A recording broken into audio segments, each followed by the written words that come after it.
والذين لا يشهدون الزور وإذا مروا باللغو مروا كراما والذين إذا ذكروا بآيات ربهم لم يخروا عليها صما وعميانا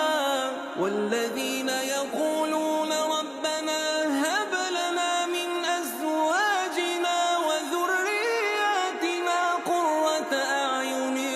واجعلنا للمتقين إماما أولئك